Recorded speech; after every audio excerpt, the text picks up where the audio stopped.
Fala pessoal, Guilherme Lopes, investidor falando aqui. E no vídeo de hoje eu vou falar para vocês sobre a Boa Safra. E o código na bolsa da Boa Safra é a Soja 3. Se você conhece um pouco do Brasil, você sabe que o agronegócio é um dos setores que mais impulsiona o crescimento da economia do nosso país. E agora a gente tem uma empresa que vende sementes de soja dentro da nossa bolsa, ou seja, você pode se tornar acionista de uma empresa que faz parte de um dos setores que mais cresce no Brasil e o que o Brasil domina em todo o mundo. E a Boa Safra fez IPO recentemente em 2021. E aí você pode estar se perguntando, né? Se você pesquisou esse vídeo, você pode estar se perguntando: será que vale a pena investir em Soja 3? Será que vale a pena ser acionista da Boa Safra? Será que ela tem um bom potencial de crescimento ao longo do tempo? Será que ela vai entregar bons resultados ao longo dos anos? Será que o preço que ela está hoje, será que vale a pena comprar nesse preço atual dela? Se você tem todas essas dúvidas ou somente uma delas, esse vídeo é para você. Nesse vídeo você vai aprender tudo sobre a empresa Boa Safra, que tem um código na bolsa Soja 3. Então acompanhe comigo o vídeo até o final, que você vai entender tudo sobre essa empresa.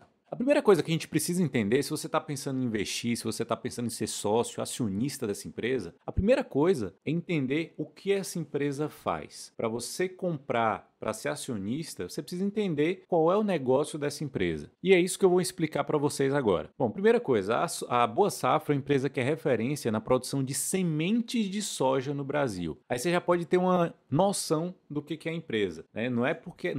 Ela não produz soja, ela produz a semente da soja e ela vende essa semente para os agricultores. E essa empresa, ela atende mais de 70% do território nacional. E basicamente em 4 regiões. Ela está na região Centro-Oeste, Sudeste, Norte e Nordeste. Eu não sei se vocês sabem, mas hoje, para a balança comercial brasileira, a soja representa mais do que o minério de ferro e representa mais do que o petróleo, para você ver a importância da soja na economia brasileira. Hoje, a Boa Safra tem algumas unidades de produção localizadas em regiões estratégicas. Ela tem uma na cidade de Formosa e uma na cidade de Cabeceiras, em Goiás, tem uma em Buritis, em Minas Gerais, e tem uma no Distrito Federal. Essas são regiões com altitudes elevadas, a partir de 920 metros de altitude. E lá, nessas cidades, elas possuem precipitação, né, o nível de chuva média de 1.200 milímetros ao ano. E durante a colheita tem pouca chuva lá. Esses são pontos que contribuem significativamente para a produção de sementes de maior qualidade da Boa Safra. Essas unidades que eu citei, elas produzem juntas quase 3 milhões de sacas de 40 quilos de semente de soja. Isso dá aí mais ou menos o que? Uns 120 mil toneladas. Então você já entendeu que a Boa Safra ela produz sementes e ela tem mais de 30 sementes de soja de variedade lá no seu portfólio. Então o agricultor ele vai lá na hora de comprar, escolhe qual semente que ele quer, de acordo com a região e o clima que ele procura e compra aquela semente que a Boa Safra produz. E qual é o foco, né, da Boa Safra? Por que ela se diferencia de outras produtoras de semente? A taxa de germinação das sementes da Boa Safra, né, que você planta lá a sementinha de soja e tem uma taxa de 90% de germinação, ou seja, 90% da semente que você planta vai germinar. E para isso elas têm a Boa Safra ela tem um laboratório de análises para realizar testes de todos os lotes para verificar a germinação das sementes e o vigor delas. E como é que funciona o modelo de produção dessa empresa, né? Como é que ela produz? Isso é um dos pontos bem positivos que eu vou falar um pouquinho mais lá na frente do vídeo, mas a Boa Safra ela não precisa possuir áreas de cultivo dessas sementes. Por quê? Porque ela tem parcerias com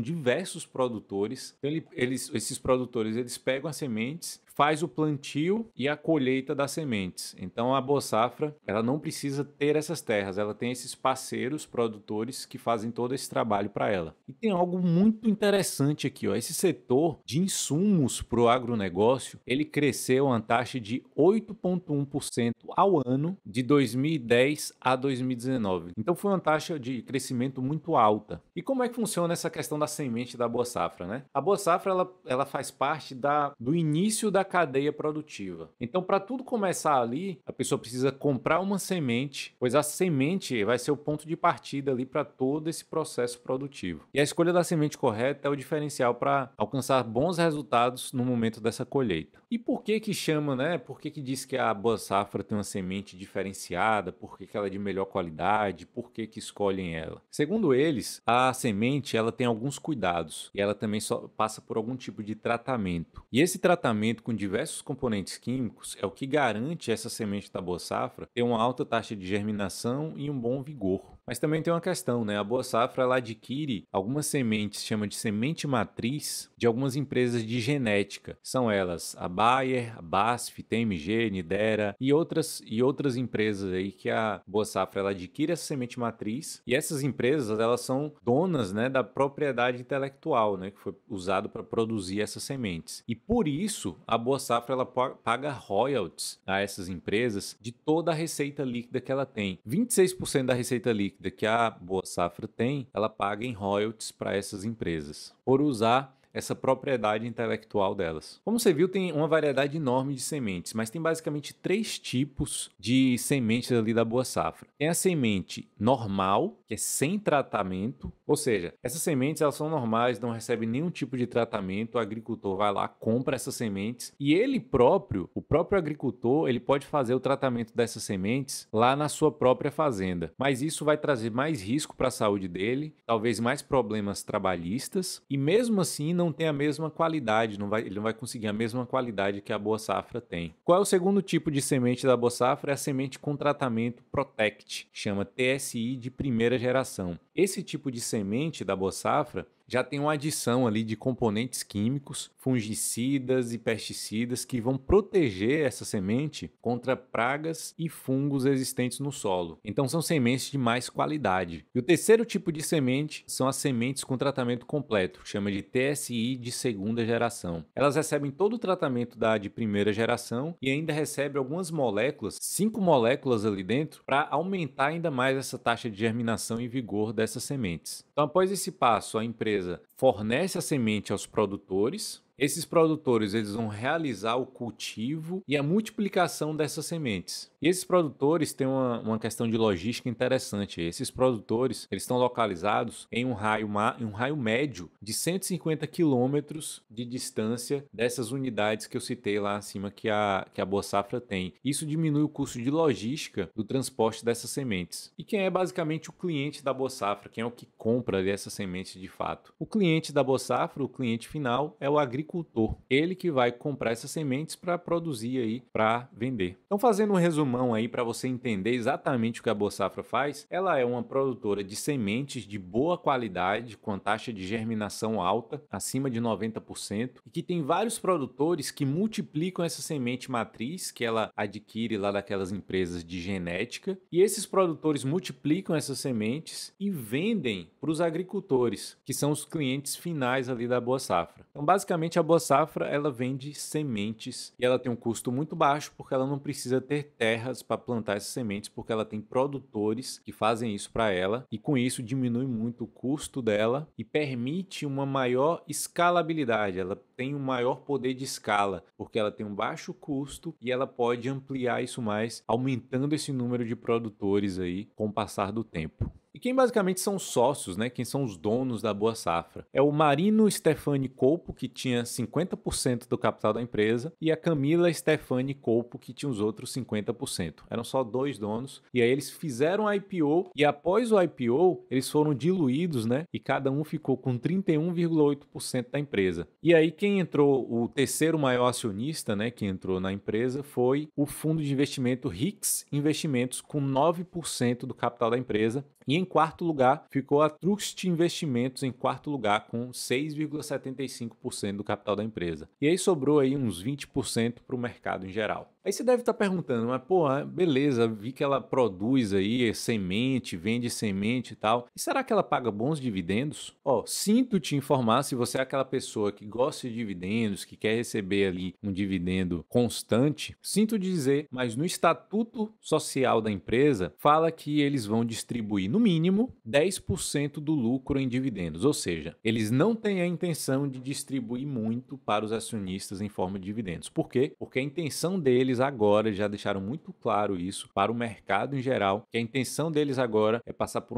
uma fase intensa de crescimento, seja ela orgânica ou inorgânica. E eu vou te explicar isso daqui a pouco. Então eu gosto de deixar claro aqui, em toda empresa que eu avalio, que eu posto aqui no meu canal, eu gosto de deixar claro alguns pontos que eu considero positivos e alguns pontos que eu considero negativos. Quais são os pontos negativos e os riscos da boa safra que eu enxergo daqui para frente? Primeira coisa, a sazonalidade da boa safra é muito grande. Por quê? Porque o produtor ele só quer a semente quando começa a chover. Então a gente passa um bom período em que ninguém compra semente, um bom período em que a empresa só tem gastos, só tem custos, e só em um período bem específico que ela começa a vender essas sementes para o produtor cultivar elas ali. Então a sazonalidade dela é muito grande. Normalmente a empresa ela passa os 2 primeiros trimestres com grande prejuízo, com custo alto, e os 2 últimos trimestres é a fase em que ocorre a maior parte do faturamento da empresa. E por isso, quando você olhar a empresa, quando você for olhar os números dela, não se assuste com o primeiro e segundo trimestre ela tendo prejuízo. Quando você for avaliar a boa safra, você tem que sempre olhar os últimos 12 meses. Isso vai dizer de fato quanto que a empresa rodou ali, como que a empresa faturou no ano todo, porque ela tem meses muito ruins e meses muito bons. Aí você tem que sempre olhar um período de 12 meses. E qual outro risco que eu enxergo aí? Seria a queda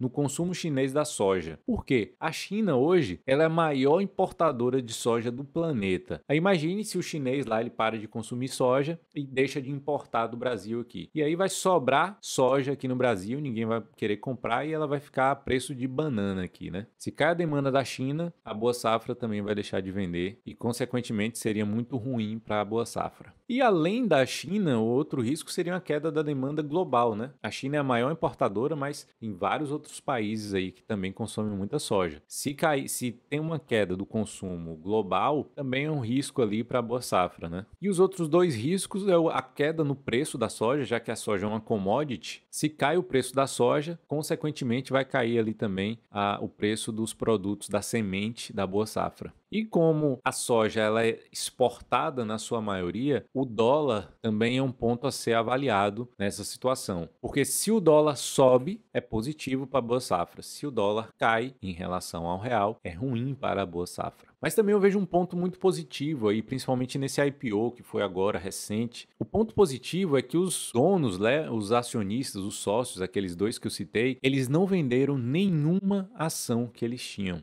Toda a oferta para esse IPO foi uma oferta primária, ou seja, foram emissões de novas ações. E todo o recurso que eles conseguiram vendendo essas novas ações foi direto para o caixa da empresa, ou seja, nada foi para o bolso deles. E todo esse dinheiro captado no IPO vai ser usado para o crescimento da empresa. Uma parte para o crescimento e outra parte para fortalecer o caixa da empresa e o capital de giro. Então, o que de fato a empresa vai fazer com esse dinheiro que ela captou no IPO? Uma parte vai para o caixa, outra para o capital de giro, mas a outra parte que ela vai usar para o crescimento dela, ela vai usar, o foco principal dela é para crescimento orgânico. E como é que é esse crescimento orgânico? Já estão em construção outras 5 plantas que devem ser inauguradas ao longo do tempo. Mais uma na Bahia em 2022, mais uma em Minas e em Mato Grosso em 2023, uma em Piauí, uma no Piauí em 2024 e uma no sul do Brasil em 2025. Então ela vai construir novas unidades para ficar próximo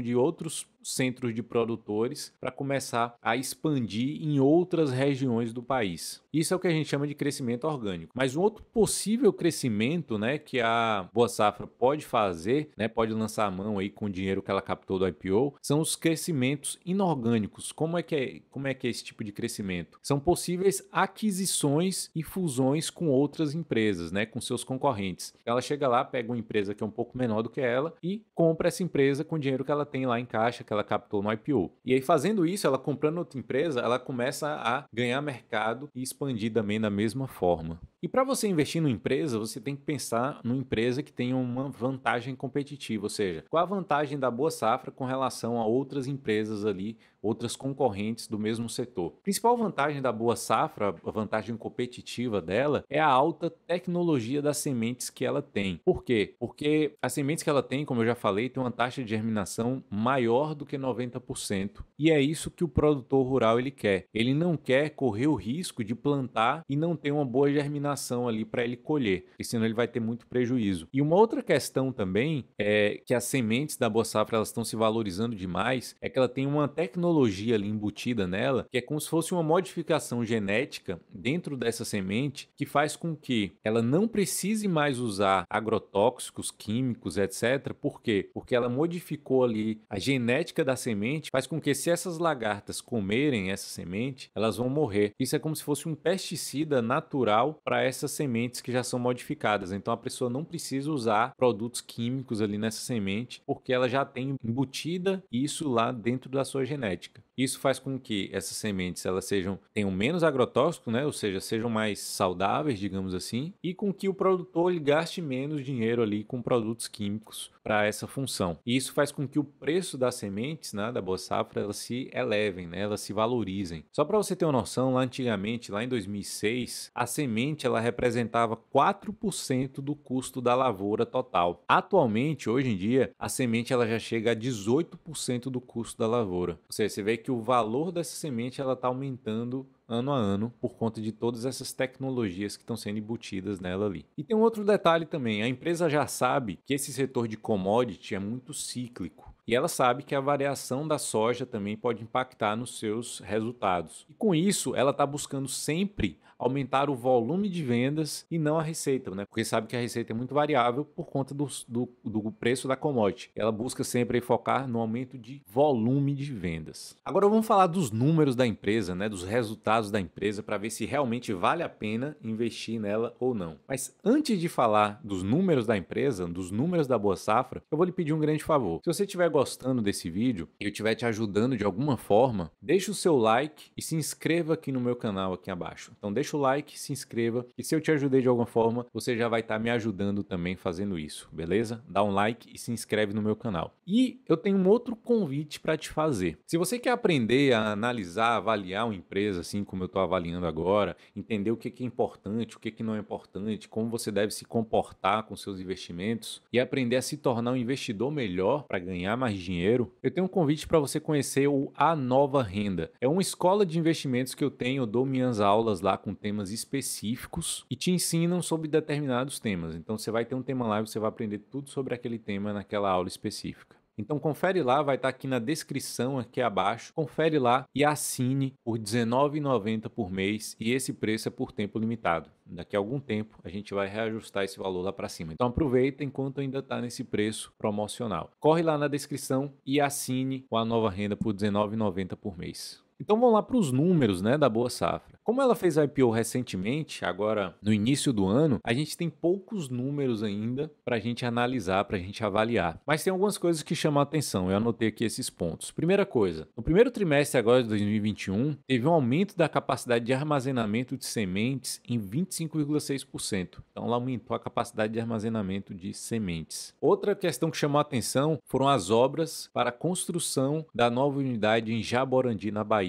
Já iniciaram as obras, estão lá todo vapor e em breve vai inaugurar essa nova unidade aí que tem a capacidade para 1 milhão de sacas. Outra coisa que chamou muita atenção é que o PIB de insumos agrícolas cresceu 9,2% ao ano em um período em que o Brasil passou por várias crises ali. Então isso mostra a força e a resiliência que esse setor tem aí dentro da nossa economia. E o outro fator que chama a atenção também, que eu já falei para vocês, é que no primeiro trimestre ela deu um prejuízo líquido aí de 2,8 milhões de reais e tudo isso por conta de tudo aquilo que eu já te expliquei, da sazonalidade da empresa. Então você pode esperar primeiro e segundo trimestre da empresa vir muito ruim, com prejuízo inclusive, e sempre no terceiro e quarto trimestre ela traz um resultado muito melhor. E qual será o market share dessa empresa, que é a fatia de mercado? Quanto que ela tem de todo esse mercado? Em 2019 e 2020, a companhia ela chegou no patamar de 5,7% da fatia de mercado nesse setor. E aí você percebe que como ela tem uma fatia de mercado pequena, né, Quer dizer, não é tão pequena porque ela já tem 5,7% de todo o mercado, mas ela ainda tem muito para crescer. Ela pode chegar em 10, 15, 20, 25% de market share. E com isso, você deve imaginar o potencial de valorização de suas ações. Outra coisa que já chamou bastante atenção foi que o lucro dela em 2020 foi algo próximo a 80 milhões de reais. E a empresa sendo negociada agora a um valor de mercado de mais ou menos 1,8 bilhão de reais, significa que esse PL dela de 2020 está por volta ali de 24, 25 vezes o lucro. PL de 24 ou 25 vezes. Para uma empresa que tem um potencial de crescimento enorme, como a Boa Safra tem, esse PL está bem atrativo, na minha opinião, por todo o crescimento que ela já mostrou que ela vem tendo aí ao longo dos anos e pelo potencial que ela tem de acelerar esse processo de crescimento ainda com essa captação do dinheiro que ela teve do IPO e pela boa notícia também que nenhum dos sócios venderam suas ações, ou seja, estão bem focados ali, alinhados com os acionistas, é de se esperar que ainda aumente, né, a velocidade do crescimento dessa empresa. Então, há um patamar de 24, 25 vezes o preço-lucro, na minha opinião, talvez seja um preço bem atrativo, né, para uma empresa que tenha bastante crescimento pela frente aí. Só que eu quero deixar claro para vocês uma questão. Isso não é nenhuma recomendação. Isso é apenas uma leitura que eu fiz sobre a empresa, deixando os pontos positivos, negativos, o que a empresa faz e quanto que ela ganha de dinheiro. E no final, a minha opinião. Então, eu quero que vocês reflitam, estudem um pouco mais sobre a empresa e vejam, na opinião de vocês, se vale a pena ou não vale a pena investir nessa empresa. A decisão é de vocês. Então,